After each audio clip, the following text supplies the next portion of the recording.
কলকাতায় আসার পর থেকে তোমাদের সাথে কোনো রকম ব্লগে আমি শেয়ার করতে পারিনি।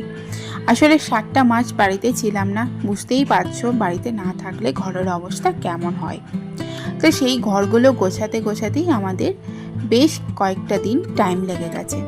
এখন একটুখানি বেটার অবস্থায় এসেছি, তো তার জন্য আজকে ভাবলাম তোমাদের সাথে একটা ব্লগ শেয়ার করি। হালকা হালকা শীত পড়ে গেছে, বেশ ঠান্ডা লাগছে, কিন্তু রাত্রেবেলায় একটা পাতলা চাদর না হলে কিন্তু হচ্ছে না। তার সঙ্গে কিন্তু ফ্যানটাও চালাতে হচ্ছে।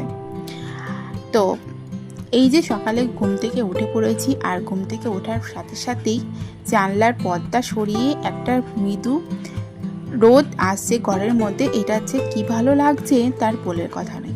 এই ওয়েদারটা কিন্তু আমার বেশ ভালো লাগে, হালকা রোদ, হালকা ঠান্ডা, আর তার সাথে হালকা গরম। তো দুই মেয়েই ঘুম থেকে উঠে পড়েছে। তো মিটি এখনো পর্যন্ত ডাইপার পরে রাত্রেবেলায়, কিন্তু তারও ও সারা রাত যেহেতু জল খায়, বিছানা হিসু করে দিয়েছিল। তো চিনিকে ফিট করিয়ে ওকে আবার ঘুম পাড়িয়ে চলে এসেছি রান্নাঘরে। মেয়েদের খাবার বানাবো, এখন বানাবো হচ্ছে মিঠির খাবার। আর আমি যতবার মেয়েদের বাসনপত্র ধুই না কেন, এই মিমির এই ক্লিনজারটা দিয়েই আমি কিন্তু ওর বাসনপত্রগুলো ধুয়ে নিই। মা সবসময় একটু সেফটি রাখতেই পছন্দ করে, প্রত্যেকটা মা। আর আজকে ভাবছি মিঠিকে একটু মুড়ি ছাতু বানাবো। তোমাদেরকে আগেও একদিন আমি মুড়ি ছাতু যেদিন ব্রেকফাস্টে বানিয়েছিলাম মিঠির জন্য, তোমাদের সাথে শেয়ার করেছিলাম ডিটেলসে, তোমরা চাইলে দেখে নিতে পারো। আজকেও একটু টুকটাক দেখালাম।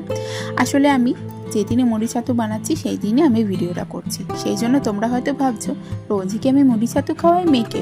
না গো, এক একদিন এক এক রকম খাওয়াই। চেষ্টা করবো ওকে যেদিন যে জিনিসটা খাওয়াই সেটা তোমাদের সাথে শেয়ার করার। আজকে বানাচ্ছি তাই তোমাদের সাথে একটু শেয়ার করলাম। আর তোমরা হয়তো ভাববে যে আমি কি পাত্রে মিঠির খাবারটা রেডি করছি। এটা কিন্তু একদমই স্টিলের একটা প্যান, ওখানেই কিন্তু আমি মেয়ের খাবারটা বানাই।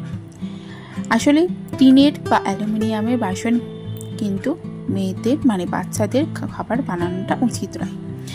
তো মুড়ি ছাতুটা বানিয়ে নিলাম গরম জলে, তার সাথে একটা হেলদি করার জন্য কলা দিয়েছি, আর খাওজুর ভিজানো ছিল ওটা দিতে ভুলে গেছি।